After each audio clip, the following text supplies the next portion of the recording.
Heureuse de vous retrouver pour cette vidéo d'Enfance et Liberté, ciblée sur le sujet de l'IEF à notre époque, donc en cette période de printemps 2023 où tous ceux qui le souhaitent sont invités à présenter leurs demandes, leurs dossiers avant fin mai. Donc bien sûr, nous allons revenir sur l'aspect des lois qui ont changé, qui évoluent, qui continuent de bouger. Nous allons aussi revenir sur les contrôles de l'éducation nationale, comment les préparer, comment les vivre, toutes sortes de cas particuliers.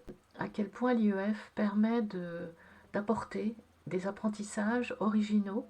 Et à cet effet, nous vous invitons à lire ou à découvrir le travail de Jean-Paul Lepris, qui a été enseignant, qui a été inspecteur, qui a longuement réfléchi sur les apprentissages, à découvrir pour les parents qui se posent beaucoup de questions sur la manière d'enseigner à leurs enfants les notions qui vont être contrôlées par l'éducation nationale. Et nous vous inviterons beaucoup ce soir, à différents moments, à élargir votre point de vue, vos connaissances à ce sujet pour oser proposer à vos enfants des approches originales pour qu'ils puissent développer leur potentiel, pour qu'ils puissent aborder les apprentissages d'une manière qui leur convient. Nous accueillerons Caro et David, qui sont les parents de 4 enfants qui vivent en IEF depuis déjà 2 ans et qui en sont tout à fait heureux, bien que cela leur a demandé de dépasser de gros défis. Parmi les différents aspects de cette nouvelle loi qui encadre l'IEF, nous voulions commencer par la question: est-il possible encore aujourd'hui de déscolariser ces enfants dans l'urgence? Nous allons laisser Carole et Jean-Paul vous répondre. Si on pose la question au chef d'établissement ou à l'inspection académique, on va nous répondre qu'il faut que la souffrance de l'enfant dans l'établissement soit attestée par le chef d'établissement. Autant dire que c'est difficile, voire impossible. Moi, ça ne m'empêche pas, en tant que maman, pour le bien de mon enfant, de l'extraire du milieu scolaire. Je peux alors m'adresser à notre pédiatre en lui partageant ce qui arrive et en lui demandant de rédiger une exemption de scolarité pour l'enfant. À partir de ce moment-là, l'absentéisme de notre enfant est justifié, comme dit l'inspection. On a du coup du temps à la maison pour faire souffler notre enfant. Et puis, on peut être amené à retourner chez le docteur 2 semaines plus tard et encore. Et ensuite, on prend le chemin de faire une demande d'autorisation d'instruction en famille ou non. On est toujours souverain de cela. Écoute, ouais, je suis tout à fait d'accord avec toi. Je vais le dire un peu d'une autre façon. C'est quelque chose que je ne disais jamais. En tant que relais, ça fait 18 ans que je fais ça, donc, et j'ai toujours essayé de rester dans la légalité, quand même. C'est-à-dire dans quelque chose, bon, je veux dire, il y a des lois, on les respecte et compagnie. Il y a un gros problème qui se passe depuis 2 ans, c'est que eux ne respectent pas la légalité que eux ont mis en place.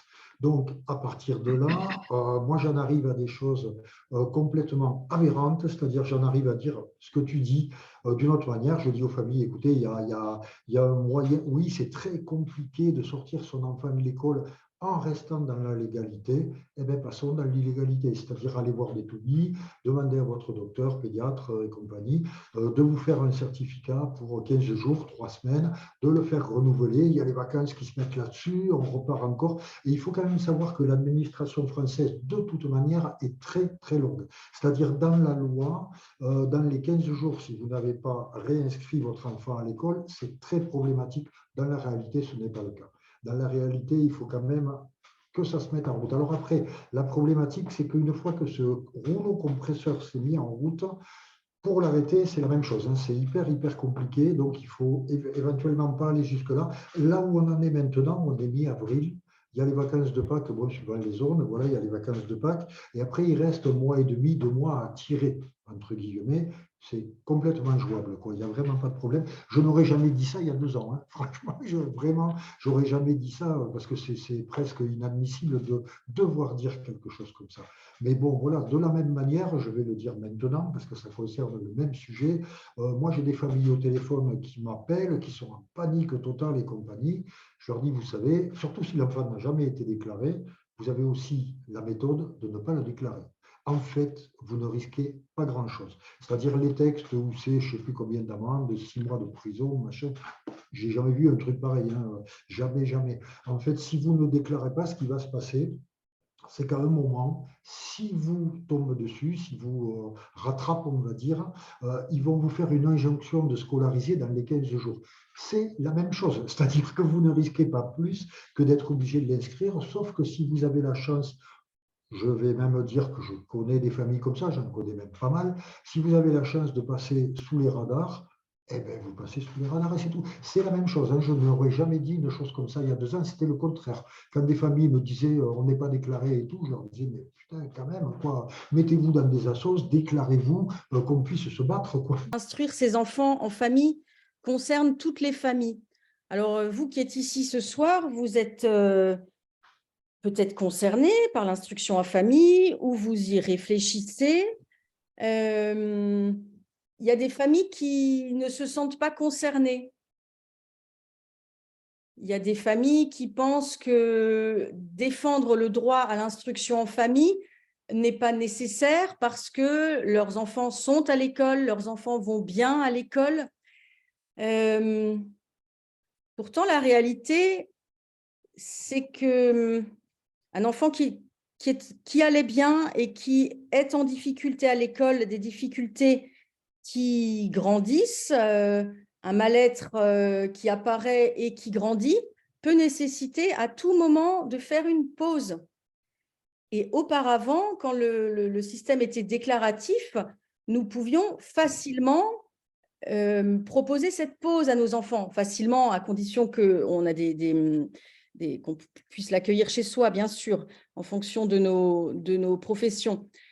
En tout cas, c'était légal, pour reprendre le terme, là, Jean-Paul, que tu employais. C'était légal et facile. Aujourd'hui, ça l'est moins, et pourtant, ce sujet concerne tout le monde, parce que tous les enfants peuvent être amenés à un moment ou à un autre à souffrir à l'école. Alors vraiment, à nous de sensibiliser l'ensemble de nos amis, de nos familles, et à les inviter à soutenir. Ce printemps, on sera amené à se remobiliser. C'est vraiment important qu'on soit plus nombreux encore qu'en 2020-2021. Jean-Paul, tu voulais dire quelque chose à ce sujet-là? Oui et non, je crois que tu as à peu près, tu as à peu près tout dit. Voilà. Mais effectivement, c'est important de se mobiliser. Je voudrais dire à ce niveau-là que l'association Laïa va peut-être devoir arrêter. Pourquoi? Parce que les anciens qui sont plus âgés que moi, ouais, c'est bon, ils ont arrêté. Ça fait des années qu'ils prévenaient qu'ils allaient arrêter. Bon, ils ont arrêté cash l'année dernière, ils ont arrêté complètement. Il y a eu une mini-relève, 2 personnes qui ne veulent pas recommencer.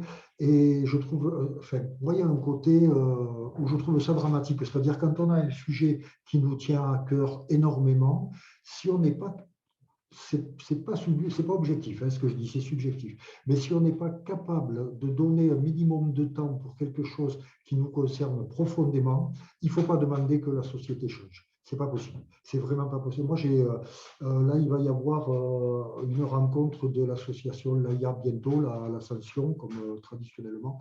Et en fait, ben, si personne ne se présente, l'association, elle meurt. Je trouve ça mais dramatique. Enfin, c'est un truc, je ne comprends juste pas, quoi. C'est vraiment incompréhensible pour moi. De la même manière, quand j'ai des familles au téléphone qui m'appellent, que je leur dis, mettez-vous dans des assos, parce que qu'on soit, quand on va au ministère, 250 ou qu'on soit, on est 70 000 enfants en instruction en famille, quoi.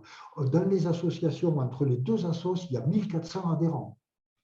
Il y a un problème, non? Il y a un truc qui ne va pas, quoi. Et ça, pour moi, c'est absolument dramatique parce que tout le monde veut tout. C'est de la consommation en vrai, mais personne ne veut rien faire pour que ce tout puisse exister. Et je comprends. On comprend, Jean-Paul, hein, c'est réaliste, hein. Voilà, c'est ça. Mais Quand tu dis tu es concerné, toi, personnellement, tu ne l'es plus parce que ta fille c'est qui ça, a été longtemps instruite en famille, elle est maintenant étudiante et c'est ça, ce n'est plus toi qui… c'est ça, c'est ça, c'est ça, c'est ça. D'ici le printemps prochain, que Natalia elle soit concernée, comme moi, par exemple, par un dossier de motif 4 et devoir présenter un projet pédagogique, la loi aura déjà bougé. C'est sûr que les choses vont bouger, mais même si elles bougent, il y aura toujours des incontournables fondamentaux. Parce que ces incontournables ont déjà été là avant que la loi devienne une loi d'autorisation. Elles étaient déjà là, même si ce n'était pas précisé. Et aujourd'hui, elle est particulièrement là de façon précise, repérée par les tribunaux. C'est sur les tribunaux qu'il faut se repérer, axer son horizon pour, disons, pas faire de bêtises dans la demande d'autorisation. Donc, je vais vous donner 2-3 repères. Donc, le problème est posé par le projet, enfin le motif 4 qui est ce qu'on appelle le cas particulier de l'enfant, d'accord, le cas propre. Ça, c'est ce qui pose le plus de problèmes. Les autres problèmes sont beaucoup plus faciles à circonscrire et les tribunaux ont en fait très peu de jurisprudence là-dessus. Juste avant de dire ça, s'il y a un cas spécial qui concerne la santé de l'enfant, sachez qu'il faut prouver que l'enfant est bel et bien malade de telle manière que l'éducation nationale ne peut pas l'intégrer dans le circuit des enfants handicapés. D'accord? Sinon, il vous sera répondu que, malade ou pas, bah, même si le circuit dysfonctionne complètement et que ce n'est pas très satisfaisant, l'éducation nationale vous dira, bah non, on a ce qu'il faut, c'est prévu dans les projets d'intégration des personnes handicapées dans l'éducation nationale. Donc, sur le plan médical, sachez bien que ça ne suffit pas, même avec des certificats médicaux, de déclarer simplement une difficulté de santé. Il faut que ça soit bien étayé. Bon, il y a assez peu de jurisprudence là-dessus, mais elles sont très carrées à ce niveau-là. Le deuxième aspect, le plus difficile, c'est ce fameux cas propre de l'enfant. Qu'est-ce que ça veut dire, quoi? Donc, de ça, effectivement, il n'y a pas de définition particulière, y compris par les tribunaux. C'est-à-dire que l'éducation nationale, la loi et la jurisprudence ne définissent pas précisément ce qu'ils entendent par ces mots-là. Donc, c'est compliqué. Et ce que j'ai simplement repéré, c'est que globalement, les jurisprudences pour et les jurisprudences contre sont à peu près équivalentes. C'est-à-dire qu'il y a des régions et des tribunaux, notamment à Rennes, qui considèrent que les parents n'ont pas à démontrer que l'enfant est un cas particulier. C'est simplement la raison pour laquelle l'enfant a besoin d'une éducation à la maison, point barre. Et l'académie n'a pas à demander plus de précision. Donc, qu'est-ce qu'il faut dans ce cas-là? Ça veut dire qu'il faut que le parent démontre qu'il a bel et bien construit un programme d'éducation scolaire pour l'enfant adapté à ce qu'il est, à ses spécificités et adapté à ses rythmes.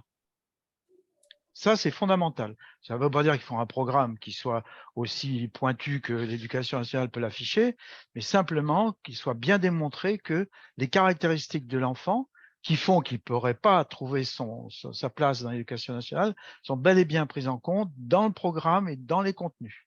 Ça, c'est la première chose. La deuxième chose qui est exigée par les tribunaux, enfin qui est pointée, c'est que l'éducateur qui va faire l'éducation à l'enfant, l'éducation scolaire à l'enfant, a le niveau pour le faire. Donc forcément, alors, que ce soit le parent ou que ce soit quelqu'un qui vient éduquer l'enfant. Ça n'a pas de. Le parent peut donner délégation à une personne, gratuitement ou en payant, ça, c'est pas le problème. Donc ça signifie que s'il y a une coïncidence, s'il y a une corrélation entre ce programme, ce contenu, d'éducation proposée pour l'enfant, en rapport avec ses besoins, et les capacités du parent à éduquer l'enfant, normalement, il ne peut pas vous être refusé l'autorisation. Et si l'académie ou le rectorat demande donc plus, un certain nombre de tribunaux ont refusé les exigences du rectorat comme étant au-delà de la loi. Donc un certain nombre ont refusé ça, d'autres, malheureusement, ont accepté que l'académie refuse. C'est pour ça que j'essaye de vous donner les éléments les plus précis en sachant que ce n'est pas une garantie, puisqu'on est sous le régime, là, cette fois-ci, des juges, c'est-à-dire ceux qui considèrent, selon leur perception, que le motif 4, eh ben, c'est un motif qui est restrictif, qui est précis, qui est impératif, et qu'à ce moment-là, bah, effectivement, il est il est étroit. Ça, c'est Besançon, par exemple. D'autres qui disent non, non, ça doit être très expansif, ça doit être tout à fait souple, et on n'a pas à exiger des parents plus qu'on exigerait des écoles privées. Vous voyez? Dans cette époque particulière qu'on traverse, ce serait vraiment important de célébrer les familles qui choisissent l'IEF et comme de faire remonter à la conscience, de noter, de mettre en évidence tous les bénéfices que les enfants en retirent. C'est vrai que c'est un choix très engageant pour les parents, hein. On va y revenir juste après avec David et Caroline, qui vont nous partager un aspect de leur expérience.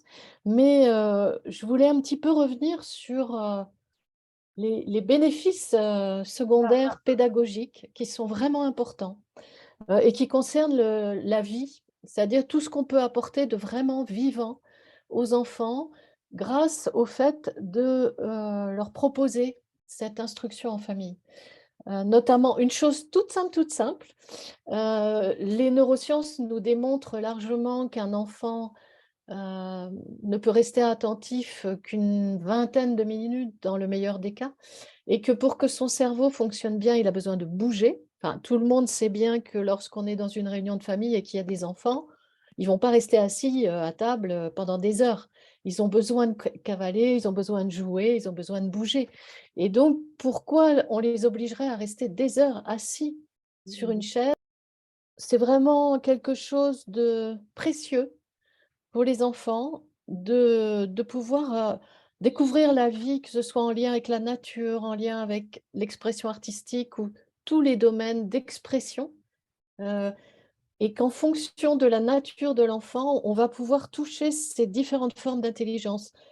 Je vous encourage à regarder les travaux d'Howard Gardner, hem, qui avec son équipe a mis en évidence 7 ou 8 formes d'intelligence, bon, selon, la date d'édition, de ces ouvrages. En tout cas, au-delà du linguistique et du mathématique qui sont la priorité de l'enseignement en France, dans l'enseignement public et privé, il y a vraiment beaucoup d'autres moyens pour un enfant d'apprendre. C'est-à-dire qu'il peut apprendre par les images. Heu, Beaucoup d'enfants se font des images en eux et donc ils vont avoir besoin de beaucoup dessiner, ils vont avoir besoin des couleurs, ils vont avoir besoin, de mémoriser des paysages, des circonstances par l'image.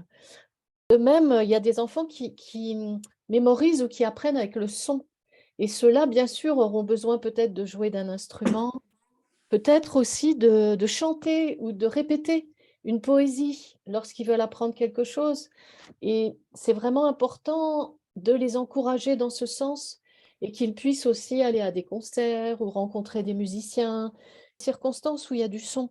D'autres vont être naturalistes et vont avoir besoin d'aller énormément en nature. Ça, de toute façon, la nature, ils en ont tous besoin et à notre époque, c'est comme un remède pour rééquilibrer les écrans, pour rééquilibrer le stress, pour rééquilibrer là les 3 ans qui viennent de traverser. Il y a aussi le fait d'être intrapersonnel ou interpersonnel et intrapersonnel, ce sont ces enfants que l'on voit s'isoler. On a l'impression qu'ils s'ennuient et pas du tout. Ils ont besoin, ils ont besoin de maturer les choses, ils ont besoin de revenir en eux et d'avoir du silence, d'être au calme et de récapituler ce qui s'est passé ou de réfléchir à ce qu'ils ont envie de faire. Et il y a les interpersonnels qui adorent faire les choses en groupe et qui ont besoin d'être en groupe pour apprendre et mémoriser.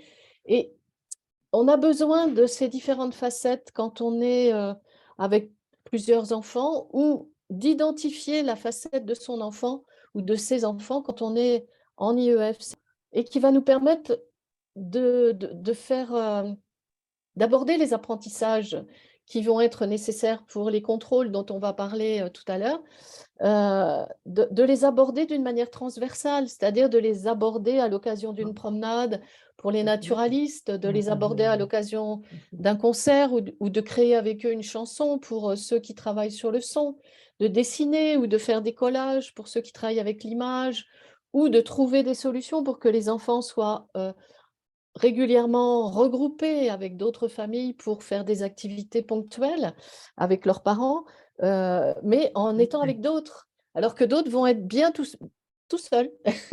Donc, c'est vraiment important d'identifier ça, d'autant plus quand on est en IEF, parce qu'on a l'opportunité de pouvoir y répondre et que chacun trouve sa porte. Et à ce moment-là, bon, ça, Jean-Paul en a souvent parlé, à ce moment-là, on voit que pour intégrer l'apprentissage de base, lecture, écriture, calcul, et puis les notions qui vont être demandées lors des contrôles, eh bien, on a besoin de beaucoup moins de temps que ce qui est demandé généralement dans les établissements scolaires. Et que du coup, on peut passer beaucoup de temps à expérimenter des choses qui passionnent les enfants, à rencontrer des gens qui passionnent les enfants. Et ça va les nourrir et leur donner confiance dans le futur. Mais pour arriver à cette transversalité, pour arriver à cette originalité dans la manière de s'organiser, c'est vraiment important d'avoir vécu un processus dont David et Caroline vont nous témoigner, parce qu'eux ont réussi à en avoir conscience et à le vivre jusqu'au bout. Il y a vraiment un processus qu'on pourrait appeler de deuil de l'école communale de notre enfance, de l'idéalisation de l'école. On en parle aussi là dans un article qu'on a mis en ligne sur Enfance et Liberté pour que les parents puissent avoir cette résilience afin de pouvoir aider les enfants. Et c'est vraiment important de faire ce deuil de notre passé, des nostalgies et tout ça. Donc, je vais vous passer la parole, David et Caroline, pour que vous puissiez nous dire un peu comment vous avez vécu ce passage de confier vos enfants à l'école et puis tout à coup de prendre ce choix d'une façon consciente et du deuil que vous avez été amené à faire. Ça va pour vous? Ouais, c'est bon. On est très heureux d'être parmi vous. Donc moi, je m'appelle David, je suis papa de 4 enfants. Voilà, on habite à proximité du lac du Salagou et voilà, en pleine nature, dans un très très beau cadre, dans le 34. Voilà. Nous, on a démarré l'instruction en famille l'année scolaire 2021-2022. Donc, on a été en instruction en septembre 2021. Et en fait, on a retiré nos enfants avant l'année scolaire. On était au mois de mai 2021. Et suite à tous les événements que vous connaissez, et surtout face à une impossibilité de trouver une solution pour essayer de continuer dans l'école de la République. Et face à ce constat d'incompatibilité en fait avec la souffrance de nos enfants. Voilà, pendant l'été, on a beaucoup réfléchi aux solutions qui nous étaient encore possibles. Et on voyait que l'instruction en famille comme solution. Et ça voulait dire, on a pris conscience que ça avait un gros impact sur notre vie, de manière globale, sur notre posture. qu'on reprenait notre souveraineté sur ce qui allait être l'avenir de nos enfants. Et donc, il a fallu sortir de nos peurs et surtout de nos croyances. Pourquoi? Parce que l'instruction en famille, nous, on voyait ça comme une alternative pour les gens du voyage. Et en fait, pas du tout. En fait, il y a une sorte de désinformation en fait, qui est palpable en fait, quand on en parle autour de nous, dans notre réseau proche, nos familles, nos amis. On sent qu'il y a une désinformation qui est palpable parce que ça reste quelque chose de très, très flou, très, très marginal, etc. Et en fait, non, en fait, qui est fondateur dans une société. Donc ça, nous, on en a pris conscience et on a trouvé ça très important pour la société. Donc on s'est intéressé à la question, à la responsabilité, et donc on est parti vraiment, j'allais dire, dans le désert, quoi. On est parti seul dans le désert et il a fallu renoncer à tout ce que nous, on avait cru. Donc, vous partez avec des nouvelles croyances et donc très rapidement, vous avez tous vos sens qui sont là, qui sont en éveil, et donc vous vous accrochez à tout. En fait, on appelle un peu à l'aide et donc vous vous accrochez bon, voilà, j'allais dire à vos amis, à ceux que vous avez rencontrés sur les réseaux sociaux. Vous essayez de rencontrer des associations, des gens qui pensent un peu comme vous. Et puis, vous faites votre bonhomme de chemin et oui, et vous faites le deuil de tout ce que vous croyez sur l'instruction. Mais bon, très rapidement, quand vos sens sont en éveil, en fait, et que j'allais dire, vous raisonnez juste, et que j'allais dire que vous essayez de faire en sorte d'être dans la vraie bienveillance, en fait, les solutions, elles viennent d'elles-mêmes. En fait, vous vous rendez compte que les choses sont quand même en place. Il y a beaucoup d'énergie, nous, autour de chez nous, sur laquelle on a pu mettre le doigt ou on a pu toucher. Et très, très vite, en fait, on a pu rentrer dans une autre dynamique qui était celle du deuil et celle un petit peu du désarroi. On est rentré dans une dynamique vraiment heureuse. Et aujourd'hui, on est même dépassé par les champs des possibles. C'est-à-dire que il y a de la beauté artistique, il y a de la beauté littéraire, il y a de la beauté visuelle, il y a de la beauté et sur la connaissance. C'est-à-dire que quand nous, on est parti en IEF, on s'est dit comment arriver à rendre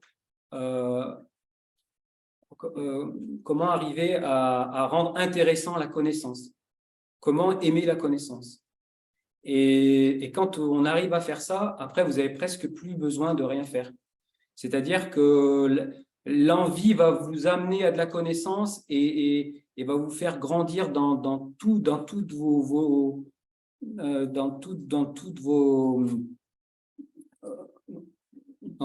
les disciplines. Et comme elles sont toutes reliées, et ben forcément, ça va faire tache d'huile et ça va englober la connaissance dans sa globalité. Donc nous, voilà, aujourd'hui, on en est là. On n'arrive plus à trouver le temps de faire tout ce qu'on veut faire en dehors de l'école, et que ce soit les après-midi, le soir. Donc non, en fait, on s'est mis au diapason de la vie, du rythme des enfants, de leur, on a gardé cette, je dirais, cette attention du moment. et de les nourrir. Voilà, pour faire une similitude sur un potager ou sur une plante. On s'est mis voilà, à l'écoute et à la disposition de nos enfants. Et maintenant, on se voit mal les remettre dans l'école de la République qui va les obliger à avoir un rythme, à avoir un ordre, à avoir des résultats, à avoir des objectifs. Voilà. Donc, voilà, nous, on continue ce chemin de l'IEF. On est très, très heureux d'avoir pris ce chemin maintenant. Et on remercie la vie et les gens qui nous accompagnent dans cette aventure. Merci beaucoup, David et Caroline. Tu veux rajouter quelque chose, Caroline? Alors, juste nous, la première année, c'était encore déclaratif. Quand on les a déscolarisés, nous, on a juste fait le petit papier à l'académie et à la mairie. Et après, on est passé l'année dernière au dossier complet. Voilà. Ouais. Merci en tout cas pour votre témoignage et puis votre chemin aussi qui permet de partager cette belle expérience, ce beau changement de vie par amour pour vos enfants. Super. Alors, je crois que Jean-Paul et Carole voulaient nous revenir un peu sur les démarches à faire. Merci. Bon, je peux dire juste un petit truc avant qu'on passe voilà, à des questions. Ouais, mais merci pour votre témoignage parce que franchement, c'est beau et c'est ça. C'est-à-dire qu'en fait, l'instruction en famille, c'est quand même un choix de vie, c'est quand même quelque chose qui, effectivement, à des moments, demande à faire. Pour moi, ça n'a jamais été des concessions puisque c'est un choix.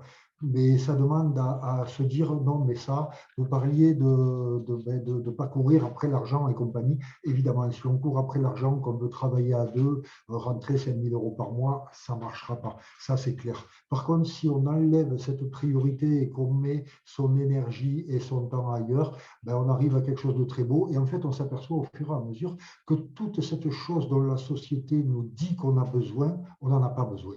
Et qu'en fait, ce qui est beaucoup plus important que ça, c'est la vie avec nos enfants, c'est de sentir nos enfants s'épanouir, s'ouvrir. Bon, moi, j'ai ma fille qui est à la fac, donc j'ai vu tout le cheminement de tout ça. Oh, je suis heureux, quoi. Je veux dire, quand je la vois aujourd'hui, voilà. Après, elle va faire ce qu'elle veut. Elle est en fac d'archéo. Elle me dit, je ne sais même pas si j'en ferai un boulot. Moi, j'ai envie d'apprendre. Eh bien, vas-y, roule, apprends, fais ta vie. Ça va se dessiner. Moi, j'ai fait 50 000 métiers, j'exagère exprès, mais j'ai fait plein de choses dans ma vie. J'ai comme brevet, moi, j'ai rien. Et j'ai fait plein de métiers différents dans ma vie. Et je suis très content de ma vie, quoi. Je veux dire, donc, on ne va pas. Voilà. Alors, je voyais aussi passer des petits messages là sur je suis du 63, je suis du 68. Je peux vous conseiller une chose, ce n'est pas pour vous faire adhérer aux assos, non, mais je peux vous conseiller une chose. Il y a 2 assos, ça coûte 25 € par an d'adhérer aux 2. Je veux dire, ce n'est pas non plus dramatique. Et vous avez accès au listing des assos. C'est-à-dire que du coup, vous avez l'annuaire des adhérents et là-dedans, ben, je suis du 63, ben, vous avez tous les gens qui sont du 63. S'ils sont dans cet annuaire, c'est qu'ils sont OK pour que vous les contactiez par téléphone, par mail, parce que c'est un réseau, ça marche comme ça fonctionne comme ça. Donc voilà, donc je peux juste vous dire ça. C'est un très bon moyen. Vous adhérez aux 2 assos, vous avez les listings des 2 assos, vous contactez les personnes, elles vont vous dire OK. Si elles sont dans le listing, moi, quelqu'un m'appelle, me dit, voilà, je passe dans l'autre, ben, viens à la maison, quoi. Je veux dire, ça fonctionne comme ça, c'est tout, quoi. Voilà. Merci, David et Caro, franchement, merci, parce que ce que vous dites est très beau et correspond, mais alors 100% à ce qu'est l'instruction en famille. C'est-à-dire c'est quelque chose qui nous change fondamentalement à l'intérieur, qui nous montre des voies différentes. Moi, j'ai 3 enfants, les 2 grands ont été scolarisés, la 3e n'a pas été scolarisée, et j'ai eu le sentiment avec la 3e de, pour la première fois, comprendre ce qu'est un enfant. C'est-à-dire qu'en fait, à force d'évoluer avec elle, parce que c'est ça qui s'est passé, quoi. À force qu'on évolue ensemble, que moi je la fasse évoluer et qu'elle me fasse évoluer, ben, on est arrivé à quelque chose de magnifique. Voilà. Et sur les apprentissages, donc après j'arrête, sur les apprentissages dont vous parliez tout à l'heure, je joue de la guitare, ma fille joue du piano depuis l'âge de 6 ans, on joue ensemble, mais l'histoire là, elle n'est pas là.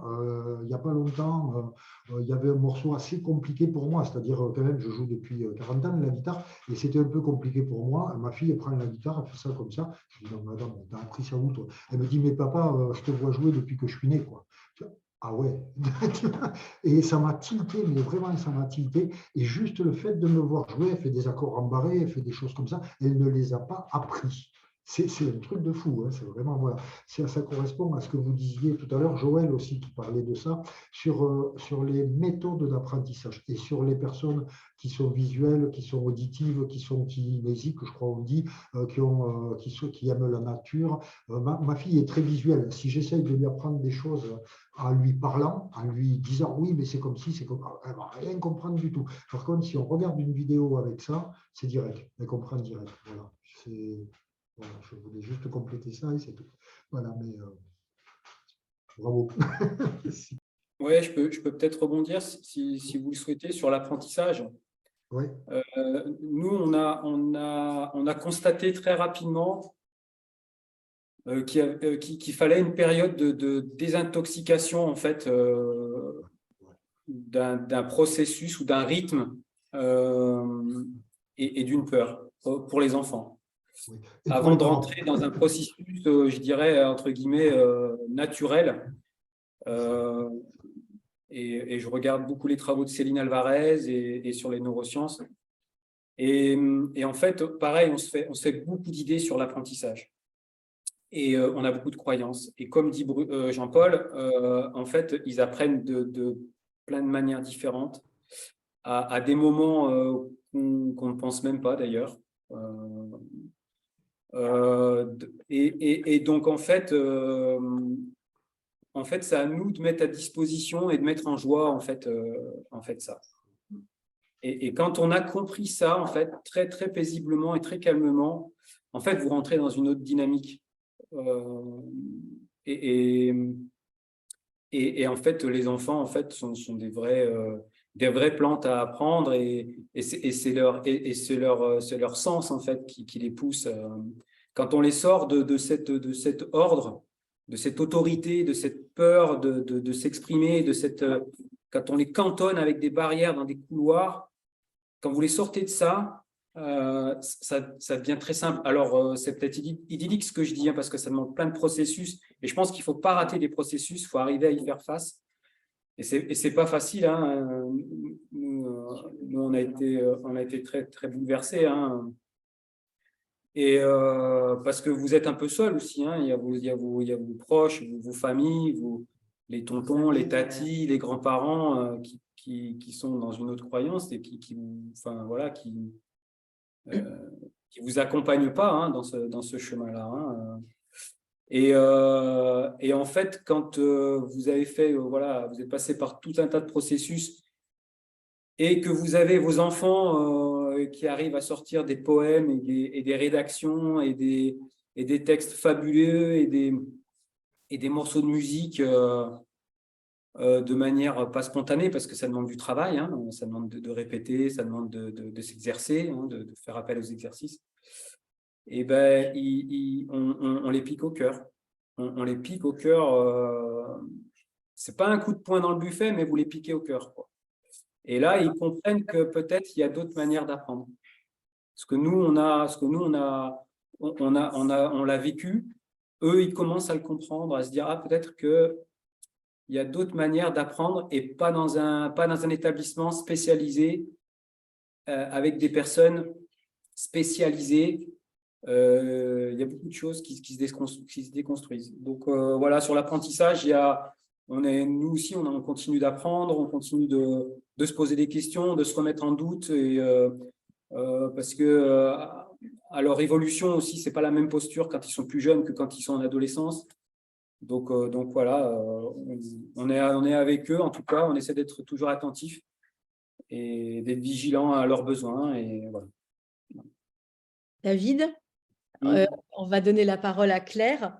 On pourrait dire qu'on leur donne la main comme quand ils sont venus au monde. En fait, nos enfants ont appris tellement de choses par eux-mêmes sans qu'ils soient enseignés, n'est-ce pas? Et une fois qu'on a déconstruit cette idée qui est la nôtre en tant que parents, on a besoin de leur enseigner. Voilà, ensuite, c'est… Et en même temps, quand on démarre l'instruction à la maison et qu'on a l'habitude, et que les enfants ont l'habitude d'avoir été à l'école, il y a toute cette période de déconstruction. Et on a accompagné de nombreuses familles qui ont déscolarisé en urgence leurs enfants à partir de la mise en place des protocoles sanitaires et qui étaient très inquiètes parce que les premières semaines de l'école à la maison aussi, parce que ce sont des familles qui ont décidé, alors souvent sans vraiment le décider, hein, de faire l'école à la maison, de reproduire ce dont elles ont l'habitude et ce dont leurs enfants ont l'habitude à la maison. Donc oui, il y a un temps de déconstruction nécessaire. Et ensuite, il y a d'autres familles qui font strictement l'école à la maison et qui s'épanouissent là-dedans, hein. Voilà. Ensuite, là, votre invitation, elle est autre. Et moi, personnellement, j'invite à cela aussi. Voilà. Merci. Claire? Ouais, je voulais juste demander à Jean-Paul de préciser, puisqu'il a dit d'adhérer à 2 associations, mais il n'a pas dit lesquelles. Tu peux juste préciser. Hop, on remet le son. Oui, l'EDA, les enfants d'abord, et l'AIA, L-A-I-A, ça veut dire libre d'apprendre et d'instruire autrement. Alors, il y a aussi UNI, mais qui est quand même un petit peu différente. Et UNI, bon, moi, des appels que j'ai ces temps-ci, s'il y a quelqu'un d'UNI, il peut peut-être confirmer ou infirmer, ils sont débordés. En fait, ils répondent qu'ils ne peuvent pas répondre, en vrai, parce qu'ils sont débordés. Donc, du coup, voilà. L'EDA et l'AIA sont les 2 associations les plus importantes, on va dire, et surtout, UNI n'a pas de listing. UNI est plutôt une association qui, de ce que j'en sais, hein, est plutôt une association qui aide sur les problématiques juridiques, on va dire, qui aidait parce que là, a priori, ils sont débordés, mais l'AIA et l'EDA sont les 2 associations qui regroupent en fait les gens qui sont en instruction en famille. Voilà, donc voilà. Voilà. Et on peut adhérer sur Internet, hein, c'est vite fait, ça prend 5 minutes. Voilà, et franchement, c'est aussi bien pour les assos. Moi, mon rêve, vraiment mon rêve, ce serait que ces 70 000 enfants qui sont en instruction en famille, qui représentent quand même, je ne sais pas, 20 000 familles ou 15 000 familles, qu'il y en ait au moins la moitié. Ça montrerait en fait qu'il y a du monde, quoi, et que c'est un sujet important. Voilà, mais voilà. Et pour effectivement les listings, c'est la meilleure méthode à mon avis, pour savoir les personnes qui sont dans votre secteur. Voilà. Merci Jean-Paul. Alors tout ça nous donne envie de vivre notre instruction en famille le plus librement possible. Alors Jean-Paul, qui a une longue expérience des contrôles pédagogiques, pourra nous dire à quel point les contrôles pédagogiques ont changé de visage. Et pour autant, les attentes de l'éducation nationale sont ce qu'elles sont. Il y a des inspecteurs, des inspectrices qui insistent pour bien s'assurer que nous suivons les programmes de l'éducation nationale. Alors, comment faire pour se sentir libre tout en répondant aux attentes, alors peut-être pas aux attentes de l'éducation nationale comme on l'a formulé dans l'invitation, mais on pourrait peut-être préciser, Jean-Paul, pour répondre aux attentes le jour du contrôle pédagogique, parce que ce n'est pas pareil. C'est ça, en fait, oui. Alors, bon, on va dire que c'est vrai que c'est de plus en plus compliqué. Parce que le fait que cette loi soit passée fait que les inspecteurs et inspectrices ceux qui n'étaient pas pro-IEF, évidemment, ça leur donne du grain à moudre, quoi, hein. C'est vraiment, c'est super pour eux, quoi, voilà. Moi, je vois quand même certains contrôles, mais qui se passent super mal. Là, j'en ai vu un il n'y a pas longtemps, où la personne a demandé pour le deuxième contrôle à changer d'inspecteur, ça a été refusé. Bon, je lui avais dit, vous faites une lettre en disant que pour une raison d'impartialité, vous demandez un autre inspecteur. Refusé, voilà, ça, Académie de Toulouse, hein, Académie de Toulouse, ils ont changé de directeur académique. C'est même pas la peine, il n'y a rien qui passe, quoi. Voilà. Après, individuellement, moi je trouve qu'il y a une chose qui est très très importante, c'est la posture qu'on a. Bon, je vais vous citer un exemple vite fait. En CE2, ma fille, la grand-mère, même pas la peine, j'avais essayé d'aborder, ça passait pas du tout. Et j'avais dit à l'inspecteur, fin d'année, contrôle, au mois de mai, j'avais dit à l'inspecteur, écoutez, je vous avertis, moi j'ai essayé d'aborder la grand-mère, j'ai l'impression de lui parler hébreu, elle ne comprend rien. Donc j'ai arrêté, ça ne sert à rien parce qu'elle perd du temps, je perds du temps. Et en fait, dans la manière dont je lui disais, je ne me rends pas compte parce qu'en fait, je suis un peu comme ça. Donc, je ne me rends pas compte de ce que ça donne en face. Et après, c'est en réfléchissant que je me suis dit, oui, il y a la manière dont tu lui as dit les choses, dont tu lui as imposé les choses. Et par contre, je lui ai dit en même temps, par contre, en compréhension, étude de texte, tout ça, machin, alors là, il y a zéro problème, hein. Et c'est ce qu'il m'a dit, on va voir. Et à la fin, il m'a dit ça, il m'a dit ce que je lui avais dit. Il m'a dit, elle n'a aucun problème de compréhension d'études de texte. Il m'a dit, par contre, effectivement, en grammaire, il y a des lacunes. Je ne sais pas comment on peut dire qu'un enfant à CE2 a des lacunes en grammaire. Mais ça, c'est un autre sujet. On est dans l'éducation nationale. Mais voilà. Et donc, du coup, c'est passé tranquille, quoi. Et tous mes contrôles sont passés comme ça, alors que je suis quand même dans le scolaire, c'est-à-dire moi, mon but, il était de sa maman aussi, il était qu'elle ait le bac, et après, elle fait ce qu'elle veut, mais au moins qu'elle ait ce palier-là. Donc, on n'est pas dans ce qu'on appelle du unschooling, quoi. On n'était pas du tout là-dedans. Par contre, on n'a jamais fait les choses dans l'ordre. C'était ma fille qui choisissait les matières, comment elle voulait faire ses matières, dans quel ordre. Voilà, on discutait de à quelle heure on se levait le matin pour démarrer l'instruction en famille. C'était plein de choses comme ça. On y a passé 10 fois moins de temps, je l'ai déjà dit, qu'à l'école, hein, je veux dire, voilà. Mais effectivement, à l'heure actuelle, ça se durcit. Je pense que la posture est vraiment super importante, super, super importante. Alors, il y a deux manières d'aborder ça, c'est-à-dire soit on veut faire respecter la légalité à la lettre, c'est très compliqué. C'est-à-dire, dans la légalité, on est soumis au cycle. Cycle 1, cycle 2, cycle 3, cycle 4.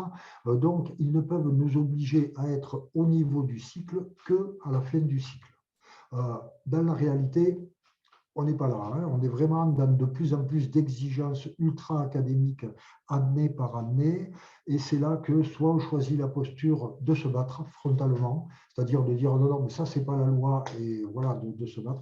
C'est une posture. Soit on choisit l'autre posture, c'est une posture aussi, ce n'est rien de plus. Moi, il n'y a aucun jugement ni sur l'une ni sur l'autre, de nous voyer un peu. C'est-à-dire de dire, bon, voilà, moi, le but, il est quand même que je vive mon instruction en famille d'une manière sereine, quoi. Et voilà, moi, c'était un peu mon but, hein. C'est-à-dire j'étais entre les deux, vraiment entre les deux, de la même manière que j'étais entre du scolaire et de l'informel, entre les deux, complètement, quoi. Ça faisait ça, voilà, ça naviguait. Et moi, il était hors de question que que je passe devant des tribunaux, machin et compagnie, parce que pour moi, l'instruction en famille, c'est pas ça, c'est vivre tranquillement avec son enfant, vivre l'instruction en famille tranquille. Mais après, je conçois complètement, et je comprends complètement qu'on veuille se battre bec et ongle. C'est pour ça que je donne les deux méthodes sans aucun jugement. Voilà, il y a deux manières de faire.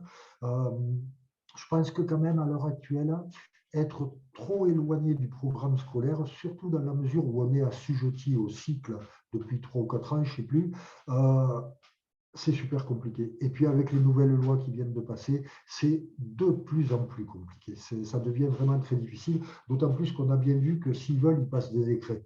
C'est-à-dire qu'en fait, le CNED payant était reconnu jusqu'en 2007, si ma mémoire est juste avec ça, était reconnu jusqu'en 2007, on n'avait pas de contrôle, on n'était pas contrôlé. Ils l'ont supprimé purement et simplement. Voilà. Donc, ça veut dire que s'ils veulent mettre un décret, ils le mettent. Voilà. Et moi, c'est ce que j'ai toujours pensé, c'est que ce qu'ils veulent nous faire faire petit à petit, c'est nous mettre vraiment dans le programme scolaire. Voilà, parce que eux pensent, je pense qu'ils le pensent réellement, hein, c'est ça le pire. Ils pensent qu'il n'y a que ça de vrai. C'est-à-dire que c'est des instituts, c'est des profs, c'est des machines. Eux, ils savent et nous, on ne sait pas. Voilà. Et donc, à partir de là, alors qu'effectivement, moi, en ayant fait l'instruction en famille avec ma fille, j'ai vu, mais très exactement, le contraire de tout ça. J'ai vu que, bon, ben, en passant par des méthodes, par des biais, ben, ma fille est en fac, quoi. Je veux dire, elle est en fac en archéo. Elle me dit qu'après, elle fera une année sabbatique et soit elle fait une licence, soit elle reprend une fac d'histoire parce qu'elle adore apprendre. Et bien, ok, mais ça roule. Je veux dire, ça roule. Et ça roule avec enthousiasme. C'est ça qui est très, très important. C'est que les jeunes qui sont à l'école, moi j'ai fait 2 ans de soutien scolaire, j'ai arrêté. Parce que bon, c'est catastrophique, quoi. Ce sont des jeunes qui ne sont pas motivés, ils sont là parce qu'il faut être là et compagnie. Voilà. Donc voilà. Mais alors pour les contrôles, pardon, moi je pars toujours un peu hors sujet. Ça c'est moi. Hein. Voilà. Mais au niveau des contrôles, je pense que là, pour moi, il faut quand même pas trop s'éloigner du programme scolaire. Alors le programme scolaire, l'histoire, c'est qu'on peut le faire de plein de manières différentes. Voilà. Il faut montrer, en fait, pour mon avis, il faut rassurer les inspecteurs. C'est-à-dire que l'inspecteur, quand il vous voit avec votre enfant, il faut qu'il sache qu'il n'y a pas de problème. Que vraiment, ok, cette matière-là, elle n'est pas super bonne, comme un enfant qui est à l'école. Celle-là, elle va bien. Ça, là, on n'est pas tout à fait au niveau. Là, on est beaucoup plus qu'au niveau. Mais ok, c'est bon, ça roule. Il faut qu'il le sente, ça. Et ça, c'est très important. Et il faut aussi, alors, je vais citer l'exemple d'un couple d'amis où ils ont eu un contrôle l'année dernière, pas cette année, l'année dernière, et elle a tendance à rentrer dans les motifs assez facilement. Elle s'est fait démonter par l'inspecteur, c'est pas compliqué. Et moi, après, je les ai vus tous les deux et j'ai dit à son mari, je dis, écoute, le deuxième contrôle, il faut absolument que tu sois là parce que lui, il a la stature et il est comme ça. Tu vois, on ne peut pas le faire, on ne peut pas le démonter comme ça, c'est pas possible. Et donc, du coup, ben, il a fait ça et c'est très bien passé. C'est-à-dire, lui était avec l'inspecteur, la maman était avec les conseillers pédagogiques et lui, bon, il avait fait un dossier déjà, hein, il leur avait fait 32 pages hein, quand même. Il leur avait fait un dossier, voilà, tac, tac, on fait ça, on fait ça, on fait ça, on fait ça. Et voilà, il est arrivé, l'inspecteur lui a dit, ouais, franchement, bravo, quoi. Le même inspecteur, hein. Franchement, parce que ce sont des gens qui, comment dire, certains inspecteurs, c'est-à-dire si vous avez tendance à rentrer dans l'émotif ou dans l'émotionnel, si ce sont des gens de pouvoir, ils vont vous démonter. Parce qu'ils sont comme ça, c'est comme ça, ils sont formatés dans leur truc, ils sont persuadés qu'ils ont raison. Et si vous, en face, vous n'arrivez pas à leur dire, moi je fais comme ça, et ça marche,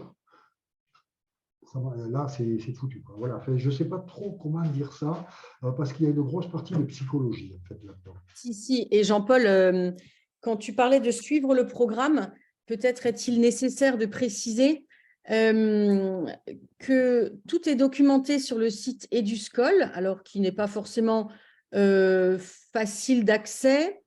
C'est un outil qu'utilisent les enseignants. Tous les attendus de chaque année y figurent. Alors,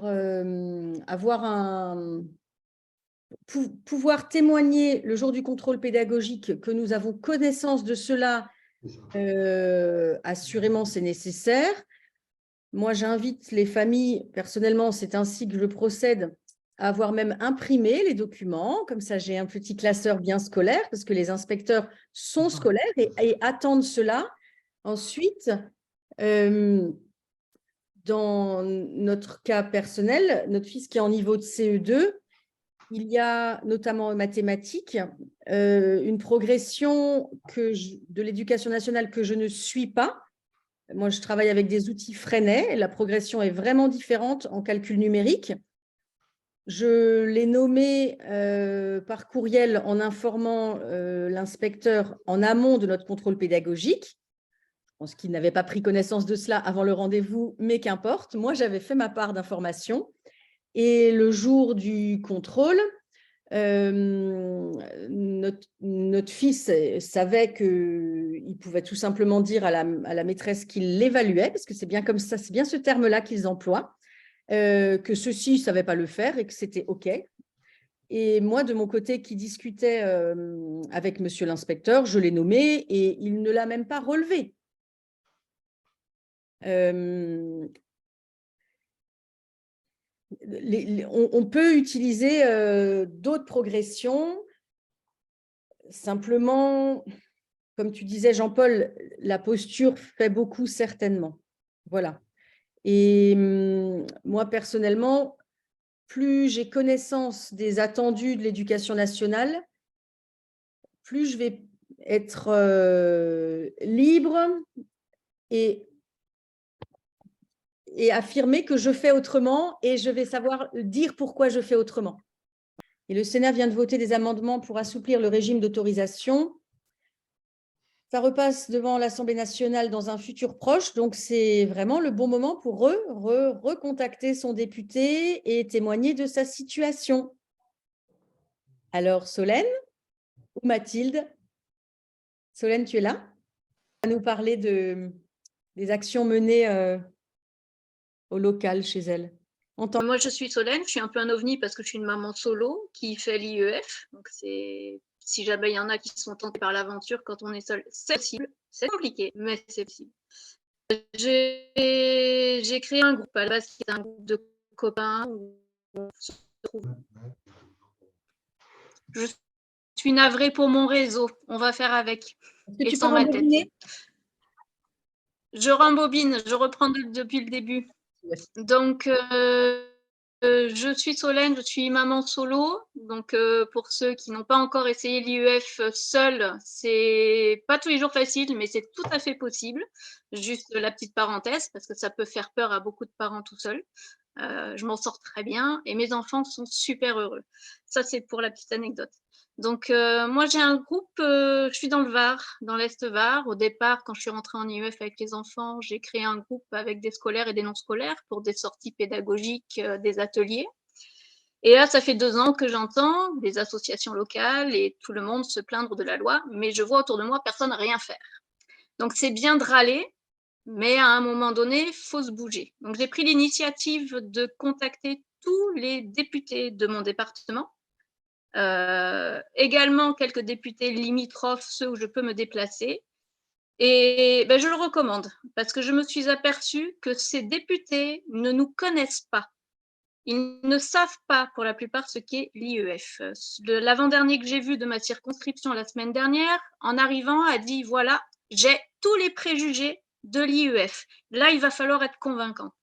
Bon, on est reparti au bout d'1 heure et demie avec sa promesse de vote pour les prochaines propositions de loi.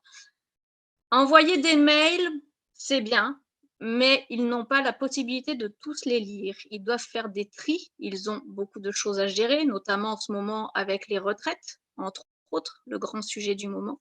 Il faut absolument que les gens se mobilisent pour leur demander rendez-vous, mais pas qu'une personne. Il faut du monde. Plus il y a de monde et plus on est entendu. Et là, je me rends compte que j'ai eu un premier député, ils parlent entre eux. Et entre eux, ils se disent tiens, tu devrais rencontrer telle personne sur tel sujet, c'est intéressant. Là, j'en suis à 3 rendez-vous députés sur mon département, plusieurs contacts par téléphone, des échanges par mail. Notre sénatrice, qui est républicaine, donc pas forcément favorable à l'IEF, s'est lancée sur le sujet, a pris nos dossiers, les a partagés au sénateur Brisson, qui a fait, vous êtes peut-être au courant la semaine dernière, une proposition de loi avec de nombreux amendements concernant l'IEF qui a été publiée au Sénat. Donc là, depuis que nous, on bouge, on a 3 propositions de loi pour l'abrogation de l'article 49 qui nous enquiquine tous, ou un allègement de cet article-là suivant les partis politiques. Alors, la politique, c'est quelque chose qui n'était pas du tout dans mon univers, mais je me rends compte que vraiment d'aller les rencontrer, les voir, ce sont des êtres humains en totale capacité de comprendre. Évidemment, on n'y va pas en cassant les codes de l'école, c'est pas le but, ce serait contre-productif, mais en expliquant qu'on est une minorité, mais que nos enfants ont besoin de ce système-là, que c'est quelque chose qui est important à garder. Et il faut trouver tous les arguments à employer en fonction des partis politiques et de leurs préjugés respectifs. Parce que mine de rien, comme beaucoup d'êtres humains qui ne connaissent pas l'IEF, il y a énormément de préjugés. Donc moi, je suis là pour vous dire, allez-y, dans tous les départements, allez les rencontrer, les voir. C'est en direct live, pas sur un simple mail, que les choses se passent. Et ça fonctionne. Vraiment, ça fonctionne. Même ceux que j'ai eus uniquement par téléphone, le fait d'échanger, qu'ils puissent poser des questions directement et nous leur répondre, ça a fonctionné. Donc moi, ce que je fais, c'est que j'essaye de ne m'y rendre pas seule, parce qu'il y a quelque chose que je trouve très important aussi, c'est la coalition, c'est tous ensemble. Une seule association qui démarche, c'est bien. Quand on y va et qu'on a des gens qui sont sans association et plusieurs associations ensemble, c'est mieux. Le fait d'être unis. Le tout premier rendez-vous député que j'ai eu, j'avais 3 associations avec moi. Nous étions 4 parents, hommes et femmes, ça c'est bien aussi, et 3 associations sur les 4 parents. Le fait d'être tous ensemble en commun, ça a un impact auprès d'eux. On n'est plus des petites familles à droite, à gauche, un peu séparatistes, un peu bizarres, on est des parents tout à fait normaux, parce qu'il y a quand même quelque chose, des fois ils ont un petit peu des idées préconçues, un peu, bon, je pense qu'on peut remercier peut-être les médias, des choses comme ça. Bref, donc il faut être unis, tous ensemble, association ou pas, mais plus on est nombreux à demander ces rendez-vous, et plus on a de chances d'en obtenir. Et c'est en obtenant qu'on peut argumenter, répondre aux questions, expliquer pourquoi l'instruction en famille doit rester. Bon, le grand argument, c'est Jules Ferry, qui à la base avait créé l'école obligatoire, l'école pour ceux qui ne pouvaient pas être instruits chez eux, mais qui était un grand défenseur de l'instruction en famille. Voilà, je pense que je vais m'arrêter là, mais si vous avez des questions, je serai ravie de vous répondre, évidemment. À la base, comme c'est un groupe privé de sortie, on a un groupe sur Facebook pour les gens du Var, pour nos sorties. En dehors de ça, sinon, j'ai une adresse mail. C'est les classes vertes des Malisol, tout attaché. Pas de S à Malisol, je le mettrai dans le chat. @proton.me. Donc là, je serai ravie de répondre aux questions sur le mail. C'est super si tout le monde s'y met partout, c'est exactement ce qu'il faut faire. Parce que je ne pourrais pas aller voir tous les 577 députés. J'aimerais bien, mais je ne peux pas. Donc oui, j'ai fait un visuel pour inciter les associations et les familles à re-rencontrer les députés maintenant. Et la Fédération française de la citoyenneté, donc elle se veut promouvoir l'intérêt général du peuple qui devrait être pris en compte par la loi, puisque c'est un article de la Constitution qui dit que la loi est l'expression de la volonté générale. Donc la Fédération française de la citoyenneté, elle se veut promouvoir ça. Et ils organisent des citoyennes, c'est-à-dire des assemblées citoyennes en fait, régulièrement, et des consultations citoyennes. Et là, ils ont organisé en septembre 2022, ils ont fait une consultation sur la nouvelle réglementation de l'instruction en famille. Donc ils ont proposé aux citoyens qui le souhaitaient de répondre à un questionnaire sur l'instruction en famille et sur ce que change la loi pour eux. Donc ils ont récolté des témoignages et ces témoignages sont édifiants. Ils en ont fait une synthèse et cette synthèse, elle est faite sous forme de journal officiel. Ils ont appelé ça le journal officiel de la Fédération française de la citoyenneté, qu'on trouve sur leur site internet. Et donc ils vont voir leurs députés locaux et qui peut se saisir de ce journal officiel pour le remettre à ces députés. Donc si vous voulez, je vous invite à aller voir ce site de la Fédération française de la citoyenneté où vous trouverez le journal officiel sur l'IEF et que vous pouvez feuilleter et aller remettre à vos députés. Voilà, j'ai terminé pour la Fédération française de la citoyenneté. Merci Claire, j'ai mis le lien. Du coup, Solène, excuse-moi la question que je voulais poser, parce que nous, en Alsace, on a eu très peu de réponses à ce sujet-là en 2021, concerne les chiffres. Toi, tu as des chiffres dans ta circonscription que tu es en capacité de donner aux députés. C'est ça que tu disais?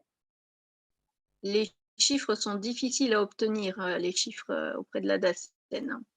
Donc, moi, personnellement, je me sers des chiffres qui ont déjà été donnés l'année dernière ou l'année d'avant au niveau du gouvernement ou des grandes associations qui ont fait leurs refus. Il faudrait que je puisse centraliser ces refus et les motifs de ces refus pour les leur fournir. Cela va servir leur argumentaire, en fait, et leurs statistiques. L'adresse mail que j'ai donnée tout à l'heure, lesclassesvertesdesmalisol@proton.me, peut servir à ça. J'ai besoin de savoir de quelle circonscription est la famille, puisqu'on a 8 députés dans le Var, le refus, le motif de refus, et si recours, pas recours, etc. Voilà. Intervenir? Oui, s'il n'y a pas d'autres questions, moi j'en ai une qui m'est venue à l'esprit tout de suite quand j'ai entendu parler du Vademecum. Pour les contrôles IEF, dans le Vademecum, il est noté que normalement le contrôle doit se faire à la maison, sauf que nous, dans notre département, tous les contrôles depuis le Covid, les contrôles sont faits obligatoirement soit dans une école, soit à l'inspection. On a été plusieurs familles à refuser, enfin à demander un rendez-vous à la maison en invoquant ce Vademecum et ça n'a rien donné. Voilà. Alors je sais pas si c'est une question juridique. Par rapport à ça, en fait, c'est pas juste. C'est-à-dire qu'en fait, il y a marqué, alors je sais plus, ils ont changé la formulation, mais ça reste la même chose. Le contrôle a lieu prioritairement au domicile des parents. Mais ça signifie qu'en dernier recours, c'est eux qui ont le dernier mot. C'est-à-dire qu'en fait, ça peut se passer à la maison, mais ils ne sont absolument pas obligés, c'est pour ça qu'ils ont refusé, ils ne sont absolument pas obligés que ça se passe à la maison. Voilà, je voulais juste préciser ce terme juridique. Ça nous tue, ça, prioritairement au domicile, prioritairement, ça veut dire que ça peut, mais ça peut ne pas. Voilà. C'est juste Merci ça. Jean-Paul. Alors, il faut l'interpréter d'une façon plus précise. Prioritairement, ça veut dire que le régime général, on appelle ça comme ça, juridique des inspections, se fait sur les lieux de l'éducation de l'enfant et en présence de ses éducateurs. C'est du bon sens. Mais si ce n'est pas possible pour diverses raisons, il peut y en avoir beaucoup, alors, par exception, cette inspection se fera ailleurs. Donc, en général, effectivement, soit à l'inspection, soit dans un établissement scolaire qui accueillera l'inspection.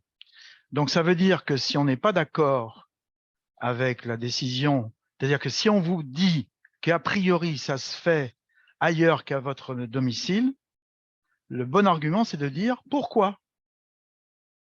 Quelle est l'exception spéciale qui fait que vous le faites à l'inspection ou dans l'établissement? Et il faut que ce motif soit clair et surtout, on va dire, pertinent. Ça ne peut pas être arbitraire. Et donc, si le motif qui vous est donné n'est pas un motif qui est en rapport notamment avec, par exemple, je sais pas, un domicile trop éloigné, trop de temps de chemin, enfin, je sais, ça peut être différentes choses, ou le Covid, à l'époque, ça se comprend bien, eh bien, vous avez parfaitement le droit d'avoir un contre-argument et de dire que c'est contraire à la loi. Donc, c'est pas contraire au fait que c'est possible que ce soit ailleurs. Bien sûr, ça existe, c'est effectivement une possibilité. Mais c'est une possibilité au cas où ce n'est pas possible à la maison. C'est comme ça, c'est important de le comprendre et de le défendre.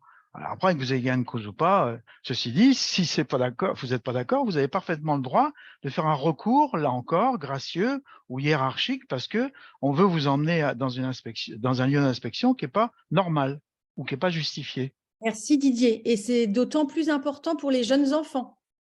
Ben évidemment. C'est-à-dire que plus on est dans des petites classes, ou soit plus on est dans des petites classes, soit plus la méthode pédagogique est spécifiquement liée au lieu d'éducation, au lieu pédagogique, plus évidemment l'inspection doit se dérouler dans ce milieu-là. Sinon, c'est mettre l'enfant en difficulté que de transporter ailleurs. Et tout ça, ce sont des arguments à inscrire dans une lettre de recours gracieux ou hiérarchique à l'éducation nationale.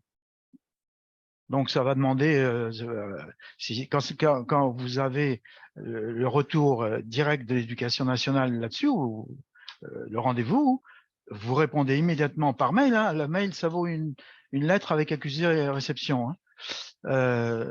Donc, vous répondez immédiatement et vous expliquez les arguments. Un, pourquoi ils veulent procéder comme ça, et deux, votre argument, vous, qui fait que vous souhaitez que ça se passe à la maison. parce qu'il y a une volonté du gouvernement de ne pas laisser les enfants échapper au formatage de ce qu'est l'éducation nationale. C'est une volonté politique. Alors que il y a 9 642 000 enfants scolarisés et il y a 62 000 enfants en IEF, ce qui représente 0,75% de la population scolaire.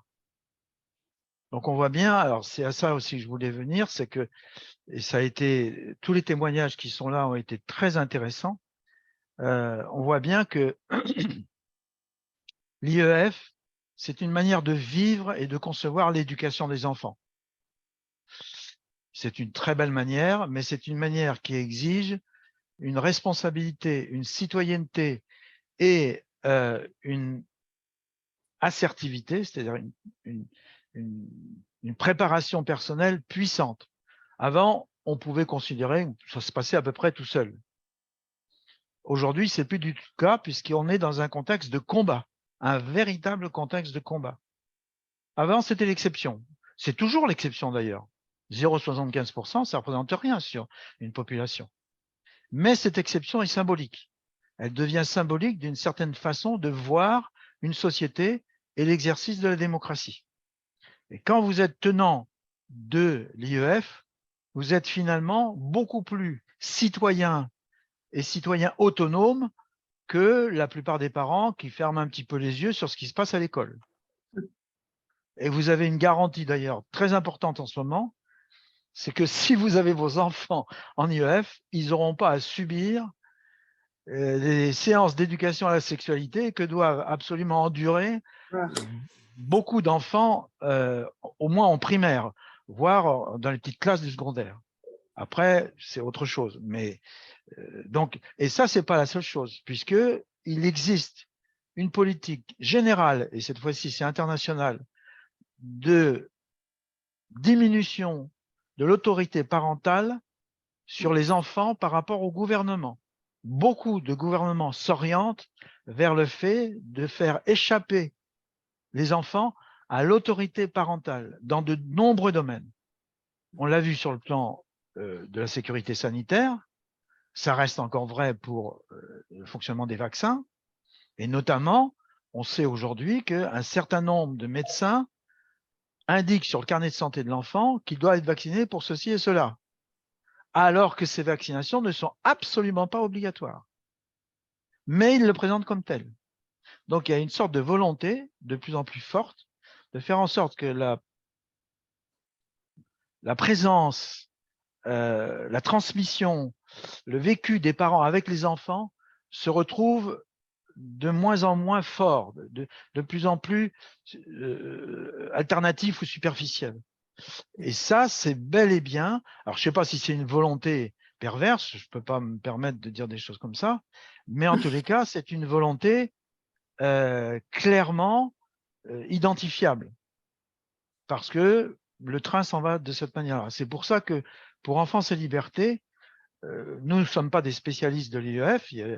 Jean-Paul a cité excellemment toutes les associations qui sont vraiment spécialistes dans ce domaine-là, mais ça fait partie de notre combat parce que notre combat à nous, disons notre vocation, c'est de faire en sorte que l'intérêt supérieur de l'enfant ne soit plus seulement défini par l'État, mais soit donc à travers les tribunaux ou à travers les chartes, mais soit défini par les parents.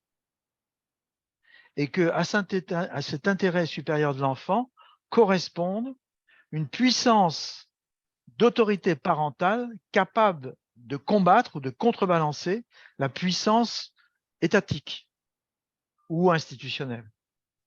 Ça ne veut pas dire qu'on souhaite partir en guerre, ça veut dire qu'il faut que ce soit souligné, compris, insisté dessus pour que ça ne devienne pas symbolique, quoi.